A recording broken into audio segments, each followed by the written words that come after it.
ಆದ್ರೆ ಇಲ್ಲಿ ಕಾಣಿಸ್ತಾ ಇರಬಹುದು ಈ ಒಂದು ಅರ್ಜಿಗಳು ಆನ್ಲೈನ್ ನಲ್ಲಿ 2ನೇ ತಾರೀಕಿನಿಂದ ಅರ್ಜಿಗಳು ಪ್ರಾರಂಭ ಆಗಿದೆ. ಇದೇ ತಿಂಗಳು ಅಕ್ಟೋಬರ್ 2ನೇ ತಾರೀಕಿನಿಂದ ಅರ್ಜಿಗಳು ಪ್ರಾರಂಭ ಆಗಿದೆ. ಮುಂಜಾನೆ 10 ಗಂಟೆಯಿಂದ ಅರ್ಜಿ ಸಲ್ಲಿಸಲು ಕೊನೆಯ ದಿನಾಂಕ 17/10/2025. ಕೊನೆಯ ದಿನಾಂಕ ಆಗಿರತ್ತೆ ಸಾಯಂಕಾಲ 5 ಗಂಟೆ ತನಕ. ನೋಡಿ, ನಿಮ್ಗೆ ಯಾವುದೇ ರೀತಿಯಾಗಿ ಗೋಲ್ಡ್ ಫ್ರಾನ್ ತಿಳಿಸ್ಕೊಡ್ತಾ ಇಲ್ಲ, ಫೇಕ್ ನ್ಯೂಸ್ ತಿಳಿಸ್ಕೊಡ್ತಾ ಇಲ್ಲ. ಆಫೀಸಲ್ಲಿ ಇರುವಂತ ಸೆಂಟ್ರಲ್ ಗೌರ್ಮೆಂಟ್ ದಿಂದ ನೋಟಿಸ್ ಪ್ರಕಟ ಮಾಡಿದ್ದಾರೆ. ಆ ಒಂದು ನೋಟಿಸ್ ಪ್ರಕಾರ ನಿಮಗೆ ಮಾಹಿತಿಯನ್ನ ತಿಳಿಸ್ಕೊಡ್ತಾ ಇರೋದು. ನೋಡಿ, ಮತ್ತೊಂದು ಸಲ ತಿಳಿಸ್ಕೊಡ್ತಾ ಇರೋದು 2/10/2025 ಅರ್ಜಿ ಪ್ರಾರಂಭ ಆಗಿದೆ. ಕೊನೆಯ ದಿನಾಂಕ 17/10/2025 ತನಕ ಅವಕಾಶ ಇರತ್ತೆ. ಬರೀ ನಿಮಗೆ 15 ದಿನ ಮಾತ್ರ ಟೈಮ್ ಕೊಟ್ಟಿದ್ದಾರೆ. 15 ದಿನ ಒಳಗಾಗಿ ಈ ಒಂದು ಕೇಂದ್ರ ಸರ್ಕಾರದ ಹುದ್ದೆಗಳನ್ನ ಎಲ್ಲರೂ ಪಡೆದುಕೊಳ್ಳಿ. ಮಹಿಳೆಯರಾಗ್ಬೋದು, ಪುರುಷರಾಗ್ಬೋದು, ಇಬ್ಬರಿಗೆ ಅವಕಾಶ ಇರತ್ತೆ. ಇಬ್ರು ಅರ್ಜಿ ಸಲ್ಲಿಸಿ. ಇದ್ರ ಬಗ್ಗೆನೇ ತಿಳಿಸ್ಕೊಡ್ತಾ ಇರೋದು ಈ ಒಂದು ವಿಡಿಯೋದಲ್ಲಿ.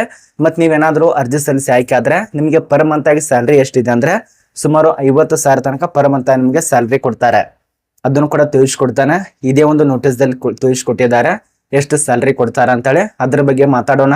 ಅದ ನಂತರ ಪೋಸ್ಟ್ ಬಗ್ಗೆ ಮಾತಾಡೋಣ. ಅದ ನಂತರ ಎಲ್ಲಿ ಕೆಲಸ ಇರತ್ತೆ, ಯಾವ್ದು ಏನು ಅಂತ ಎಲ್ಲದ್ರ ಬಗ್ಗೆ ಚರ್ಚೆ ಮಾಡೋಣ. ವಿಡಿಯೋ ಕೊನೆತನಕ ನೋಡಿ, ಸಂಪೂರ್ಣ ಮಾಹಿತಿ ಅರ್ಥ ಆಗತ್ತೆ.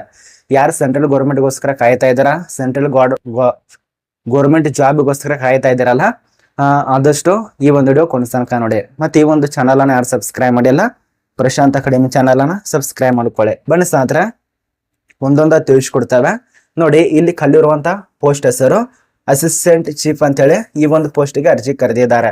ಈ ಒಂದು ಅಸಿಸ್ಟೆಂಟ್ ಚೀಫ್ ಪೋಸ್ಟ್ಗೆ ಅರ್ಜಿ ಸಲ್ಲಿಸಲು ಅವಕಾಶ ಕೊಟ್ಟಿದ್ದಾರೆ. ಅಂದ್ರೆ ನಮ್ಮ ಒಂದು ಭಾರತೀಯ ಕ್ರೀಡಾ ಪ್ರಾಧಿಕಾರ ಸಂಸ್ಥೆ ವತಿಯಿಂದ ಸಹಾಯಕ ಅಡಿಗೆ ಮಾಡುವವರಿಗೆ ಅರ್ಜಿ ಕರೆದಿದ್ದಾರೆ. ಸಹಾಯಕ ಅಡಿಗೆಯವರಿಗೆ ಅರ್ಜಿ ಕರೆದಿದ್ದಾರೆ. ಇದಕ್ಕೆ ನೀವು ಅರ್ಜಿ ಸಲ್ಲಿಸಬೇಕಾಗತ್ತೆ. ಈ ಒಂದು ಪೋಸ್ಟಿಗೆ ನೀವು ಅರ್ಜಿ ಸಲ್ಲಿಸಿ ನೀವು ಹುದ್ದೆಗಳನ್ನ ಪಡೆದುಕೊಳ್ಳಿ. ನೋಡಿ, ಇದಕ್ಕೆ ಸಂಬಂಧಪಟ್ಟಂತೆ ಯಾವ್ದಾದ್ರು ಡೌಟ್ ಇರ್ತವೆ, ಹಲವಾರು ಡೌಟ್ ಇರ್ತವೆ. ಒಂದು ಫೇಸ್ಬುಕ್ ನಲ್ಲಿ ಮೆಸೇಜ್ ಮಾಡಿ ಅಥವಾ ಇನ್ಸ್ಟಾದಲ್ಲಿ ಮೆಸೇಜ್ ಮಾಡಿ, ಅಲ್ಲಿ ನಿಮಗೆ ರಿಪ್ಲೈ ಸಿಕ್ಕೇ ಸಿಗತ್ತೆ. ನೋಡಿ, ಇಲ್ಲಿ ಕಲ್ಲಿರುವಂತ ಸಂಸ್ಥೆ ಹೆಸರು ನಮ್ಮ ಒಂದು ಭಾರತೀಯ ಕ್ರೀಡಾ ಪ್ರಾಧಿಕಾರ ಸಂಸ್ಥೆಯಲ್ಲಿ ಅರ್ಜಿಯನ್ನ ಕರೆದಿದ್ದಾರೆ. ಮತ್ತು ಅರ್ಜಿಗಳು ನೋಟಿಸ್ ರಿಲೀಸ್ ಮಾಡಿದಂತ ದಿನಾಂಕ 30ನೇ ತಾರೀಕಿನಿಂದ ನೋಟಿಸ್ ಆಗಿರತ್ತೆ. ಬಟ್ 2ನೇ ತಾರೀಕಿನಿಂದ ಅರ್ಜಿಗಳು ಪ್ರಾರಂಭ ಮಾಡಿದ್ದಾರೆ ಈ ಒಂದು ನೇಮಕಾತಿಗೆ. ಇದು ನಿಮಗೆ ಅರ್ಥ ಆಗಿದೆ ಅಂತ ಅನ್ಕೋತೀವಿ, ಅರ್ಥ ಆಗ್ತಿದೆ ಅಂತ ಅನ್ಕೋತೀವಿ. ಬನ್ನಿ ಒಂದೊಂದ ಡೀಟೇಲ್ಸ್ ತಿಳಿಸ್ಕೊಡ್ತಾನೆ. ಅರ್ಜಿ ಸಲ್ಲಿಸುವಂತ ಅಭ್ಯರ್ಥಿಗಳು ವೆಬ್ಸೈಟ್ ನೋಡಿ, ಆಫೀಸಲ್ಲಿ ಇರುವಂತ ವೆಬ್ಸೈಟ್ ಆಗಿರತ್ತೆ. ಇದೇ ಒಂದು ವೆಬ್ಸೈಟ್ದಲ್ಲಿ ಆನ್ಲೈನ್ ಮೂಲಕವಾಗಿ ನಿಮ್ಮೆಲ್ಲ ಡಾಕ್ಯುಮೆಂಟ್ಸ್ ಅನ್ನ ಸಬ್ಮಿಟ್ ಮಾಡಿ.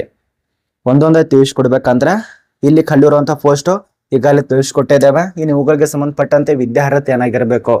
ಮೊದಲಿಗೆ ಅರ್ಜಿ ಸಲ್ಲಿಸುವಂತ ಅಭ್ಯರ್ಥಿಗಳು ಮಾನ್ಯತೆ ಪಡೆದ ಮಂಡಳಿ ಅಥವಾ ವಿಶ್ವವಿದ್ಯಾಲಯಗಳಿಂದ ತೇರ್ಗಡೆ ಹೊಂದಿರಬೇಕಾಗತ್ತೆ. ನಿಮ್ಮ ಒಂದು ವರ್ಗಕ್ಕೆ ಅನುಗುಣವಾಗಿ ಅವರು ತಿಳಿಸ್ಕೊಟ್ಟಿರುವಂತ ಮಾಹಿತಿ ಇಲ್ಲಿದೆ ನೋಡಿ. ವಿದ್ಯಾರ್ಹತೆ UG ಡಿಪ್ಲೊಮಾ ಪಾಸ್ ಆಗಿರ್ಬೇಕು. ಅದೇ ರೀತಿಯಾಗಿ ನೀವು BA ಕೂಡ ಕಂಪ್ಲೀಟ್ ಮಾಡಿದವರು ಅರ್ಜಿ ಸಲ್ಲಿಸಿ. BA ಆಗ್ಬಹುದು ಅಥವಾ BHM ಕಂಪ್ಲೀಟ್ ಮಾಡಿದವರು, BSc ಪಾಸ್ ಆದವರು ಅಥವಾ ಡಿಪ್ಲೊಮಾ ಪದವಿ ತೇರ್ಗಡೆ ಹೊಂದಿದಂತವರು ಅಪ್ಲಿಕೇಶನ್ ಹಾಕೋದಕ್ಕೆ ಅವಕಾಶ ಇರತ್ತೆ. ಇದು ನಿಮ್ಗೆ ಅರ್ಥ ಆಗಿರ್ಬೇಕು.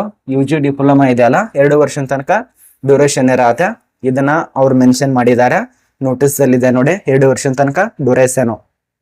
ಅದ ನಂತರ ವರ್ಕಿಂಗ್ ಗೆ ಸಂಬಂಧಪಟ್ಟಂತೆ ನಿಮ್ಮೊಂದು ವರ್ಕ್ ಬಗ್ಗೆ ಮಾಹಿತಿನ ತಿಳಿಸ್ಕೊಟ್ಟಿದ್ದಾರೆ. ಯಾವ ರೀತಿ ಕೆಲಸ ಮಾಡಬೇಕು, ಹೆಂಗೆ ಕೆಲಸಕ್ಕೆ ಅರ್ಜಿ ಕರೆದಿದ್ದಾರೆ, ಏನೆಲ್ಲ ರೀತಿಯಲ್ಲಿ ಇರತ್ತ ಅಂತೇಳಿ. ನಾನು ಈಗಾಗಲೇ ನಿಮಗೆ 50 ಪೋಸ್ಟ್ಗೆ ಸಂಬಂಧಪಟ್ಟಂತೆ ಒಂದು ನೇಮಕಾತಿ ಬಗ್ಗೆ ತಿಳಿಸ್ಕೊಟ್ಟಿದ್ದೆ. ಅದು ಕೂಡ ಭಾರತೀಯ ಕ್ರೀಡಾ ಪ್ರಾಧಿಕಾರ ಸಂಸ್ಥೆಗೆ ಸಂಬಂಧಪಟ್ಟಂತೆ ಬಂದಿತ್ತು. 15 ದಿನ ಮುಂಚಿತವಾಗಿನೇ ತಿಳಿಸ್ಕೊಟ್ಟಿದ್ದೆ 50 ಪೋಸ್ಟು. ಈಗ ಕರೆದಿರುವಂತ ಪೋಸ್ಟು ಒಂದು ಪೋಸ್ಟ್ ಮಾತ್ರ ಇರತ್ತೆ. ಆಯ್ಕೆ ಆದ್ರೆ 50,000 ತನಕ ಸಂಬಳ ಇರತ್ತೆ ಈ ಒಂದು ಪೋಸ್ಟ್ಗಳಿಗೆ. ನೀವು ಯಾವ ರೀತಿ ಕೆಲಸ ಮಾಡ್ತಾರಲ್ಲ ಆ ಒಂದು ಕೆಲಸಕ್ಕೆ ತಕ್ಕಂತೆ ನಿಮ್ಗೆ ಸ್ಯಾಲ್ರಿ ಕೊಡ್ತಾರೆ. ಇಲ್ಲಿ ನೋಡಿ, 50,000 ತನಕ ಪರ್ ಮಂತ್ ಆಗಿ ಸ್ಯಾಲ್ರಿ ಇರತ್ತೆ. ಮತ್ತೆ ಏಜ್ ಲಿಮಿಟ್ 18 ವರ್ಷದಿಂದ ನಿಮ್ಗೆ 50 ವರ್ಷದ ತನಕ ಅವಕಾಶ ಇರತ್ತೆ. ಈ ಒಂದು 18 ವರ್ಷದಿಂದ 50 ವರ್ಷದ ತನಕ ಇದ್ದಂತ ವ್ಯಕ್ತಿಗಳು ಯಾರು ಇದ್ದೀರಲ್ಲ ಅವ್ರ ಅಪ್ಲಿಕೇಶನ್ ಹಾಕಿ. ಮತ್ತೆ ಯಾವುದೇ ರೀತಿಯಾಗಿ ಪರೀಕ್ಷೆ ಇರೋದಿಲ್ಲ. ಮೆರಿಟ್ ಪಟ್ಟಿ ಮತ್ತು ಸಂದರ್ಶನ ಮೂಲಕವಾಗಿ ಇಷ್ಟಾದ್ರೆ ಮುಗಿಯಿತು, ನಿಮ್ಮನ್ನ ಆಯ್ಕೆ ಮಾಡ್ತಾರೆ. ಮತ್ತು ಪ್ರಮುಖ ದಿನಾಂಕ ಆಗಲೇ ತಿಳಿಸ್ಕೊಟ್ಟಿದ್ದೇವೆ. ಇದೇ ತಿಂಗಳು 2ನೇ ತಾರೀಕಿನಿಂದ ಅರ್ಜಿಗಳು ಪ್ರಾರಂಭ ಆಗಿದೆ. ಎಂಡ್ ದಿನಾಂಕ 17 ಅಕ್ಟೋಬರ್. ಇಷ್ಟು ನಿಮಗೆ ಕಾಲಾವಕಾಶ ಕೊಟ್ಟಿದ್ದಾರೆ. ಮತ್ತು ಅರ್ಜಿ ಶುಲ್ಕ ಅಂತೂ ₹1 ಇರೋದಿಲ್ಲ. ಅಪ್ಲಿಕೇಶನ್ ಹಾಕಿ. ಮತ್ತು ಅನುಭವದವ್ರಿಗೆ ಅತಿ ಹೆಚ್ಚು ಆದ್ಯತೆ ಕೊಡ್ತಾರೆ. ಎಕ್ಸ್ಪೀರಿಯನ್ಸ್ ಇತ್ತಂದ್ರೆ ಸ್ವಲ್ಪ ಜಾಸ್ತಿ ಆದ್ಯತೆ. ಇನ್ನು ಯಾವುದೇ ಪೋಸ್ಟು ಸರ್ಕಾರದ ಏನು ಪ್ರೆಷರ್ ಹುದ್ದೆಗಳು ಕರೀತಾರಲ್ಲ, PC, PSI ಈ ಎಲ್ಲ ಪೋಸ್ಟ್ ಬಿಟ್ರೆ ಅನುಭವದವರಿಗೆ ಅರ್ಜಿ ಕರೆದಿರ್ತಾರೆ ಅತಿ ಹೆಚ್ಚು. ಇನ್ನು ದಲ್ಲಿ ಕೂಡ ಅನುಭವದವರಿಗೆ ಅರ್ಜಿ ಕರೆದಿರ್ತಾರೆ. ಇನ್ನು ಇನ್ನೊಂದು ಕೆಲವು ದಿನ ಅಂದ್ರೆ 2 ವರ್ಷ 3 ವರ್ಷ ಅಥವಾ 4 ವರ್ಷ, ಬಹಳ ಅಂದ್ರೆ 5 ವರ್ಷ ಈ ರೀತಿಯಾಗಿ ಆಫೀಸಲ್ಲಿ ಇರುವಂತ ದಿಂದ ನೋಟಿಫಿಕೇಶನ್ ಬರ್ತವೆ, ಸ್ಟೇಟ್ ದಿಂದ ನೋಟಿಫಿಕೇಶನ್ ಬರ್ತವೆ. ಅದರ ಬಳಿಕ ಏನಿದೆಯಲ್ಲ, ಪ್ರತಿಯೊಂದು AI ರೋಬೋಟ್ ಅಷ್ಟೇ ಕೆಲಸ ಮಾಡತ್ತೆ. ಪ್ರತಿಯೊಂದು AI ಕೆಲಸ ಮಾಡತ್ತೆ. ಇನ್ನು ಈ ರೀತಿಯಾಗಿ ನೋಟಿಸ್ ಬರೋದನ್ನು ತುಂಬಾ ಕಡಿಮೆ ಆಗತ್ತೆ. ಸೆಂಟ್ರಲ್ ದಲ್ಲಿ AI ಗಳನ್ನ ಅತಿ ಹೆಚ್ಚು ಬಳಕೆ ಮಾಡ್ತಿದ್ದಾರೆ.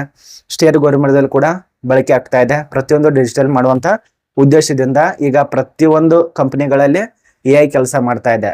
ಸುಮಾರು 100 ಜನ ಇತ್ತಂದ್ರೆ ಅದರಲ್ಲಿ 2 ಜನ ಅತಿ ಹೆಚ್ಚು ಜ್ಞಾನ ಹೊಂದಿದವರನ್ನ 2 ಜನಕ್ಕೆ ಇಟ್ಟುಕೊಳ್ಳೋದು, ಉಳಿದಂತ 98 ಜನರನ್ನ ಜಾಬ್ ಇಂದ ತೆಗೆದು ಹಾಕೋದು. ಈಗ ಕಂಪನಿಗಳಲ್ಲಿ ಅದೇ ಆಗ್ತಾ ಇದೆ. ನೋಡಿ, ಜಾಬ್ ತಗೊಂಡ್ರೆ ಸ್ವಲ್ಪ ಗೌರ್ಮೆಂಟ್ ಕಡೆ ಸ್ವಲ್ಪ ಗಮನ ಕೊಡಿ. ಪ್ರೈವೇಟ್ ಕೊಟ್ಟರೆ ಸ್ವಲ್ಪ ಈ ರೀತಿ AI ಬತ್ತಂದ್ರೆ ಮುಗಿಯುತ್ತು, ನಿಮ್ಮನ್ನ ತೆಗೆದೊಗಿತಾರೆ. ಮತ್ತು ದಲ್ಲಿ ಕೂಡ ಇನ್ನು ಕೆಲವೇ ದಿನಗಳಲ್ಲಿ AI ಕೂಡ ಬರ್ಬೋದು. AI ಬತ್ತಂದ್ರೆ ಹೆಂಗಿರತ್ತಂದ್ರೆ ಲಂಚ ತಗೊಳ್ಳೋದಿಲ್ಲ. ಇದೊಂದು ಖುಷಿ ವಿಚಾರ. AI ಗೊತ್ತೇ ಇರೋದಿಲ್ಲ ಲಂಚ ಹೆಂಗ್ ತಗೋಬೇಕಂತ ಹೇಳಿ. ಅದು ಕರೆಕ್ಟಾಗಿ ಕೆಲಸ ಮಾಡತ್ತೆ. ಅವ್ರು ಯಾವ ರೀತಿ ಸೆಟ್ಟಿಂಗ್ ಎಲ್ಲ ಇಟ್ಟಿರ್ತಾರಲ್ಲ, ಅದು ಹೆಂಗ್ ಹೇಳತ್ತೆ ಅಷ್ಟೇ ಕೆಲಸ ಮಾಡತ್ತೆ. ಈ ರೀತಿಯಾಗಿ ನೋಡಿ, ಇದ್ರ ಬಗ್ಗೆ ನಿಮ್ಗೆ ಅರ್ಥ ಆಗಿರಬೇಕು. ಸುಮ್ಮನೆ ನಿಮಗೆ ಗೊಳ್ಳುಪುರ ಅಂತ ತಿಳಿಸ್ಕೊಡೋದಕ್ಕೆ ನನಗೂ ಇಷ್ಟ ಅಲ್ಲ. ನೋಡಿ, ಆಸಕ್ತಿ ಇದ್ದವರು ಭಾರತೀಯ ಕ್ರೀಡಾ ಪ್ರಾಧಿಕಾರದಲ್ಲಿ ಅಪ್ಲಿಕೇಶನ್ ಹಾಕಿ. ಮತ್ತೆ ಈ ಒಂದು ನೋಟಿಸ್ ಇದೆಯಲ್ಲ, ಈ ಒಂದು ನೋಟಿಸ್ ನಮ್ಮೊಂದು ಟೆಲಿಗ್ರಾಮ್ ಗ್ರೂಪ್ ಕೊಟ್ಟಿದ್ದೇನೆ. ತೆಳಗಡೆ ಡಿಸ್ಕ್ರಿಪ್ಷನ್ ಬಾಕ್ಸ್ ನಲ್ಲಿ ಅಪ್ಲೈ ಲಿಂಕ್ ಅಂತ ಹೇಳಿ ಇದೆಯಲ್ಲ, ಟೆಲಿಗ್ರಾಮ್ ಗ್ರೂಪ್ ಲಿಂಕ್, ಅಲ್ಲಿ ಹೋಗಿ ಸಿಗತ್ತೆ. ಆ ಒಂದು ಟೆಲಿಗ್ರಾಮ್ ಗ್ರೂಪ್ಗೆ ಜಾಯ್ನ್ ಆಗಿ, ಅಲ್ಲಿ ನಿಮ್ಗೆ ಪ್ರತಿಯೊಂದು ಮಾಹಿತಿ ಸಿಗತ್ತೆ.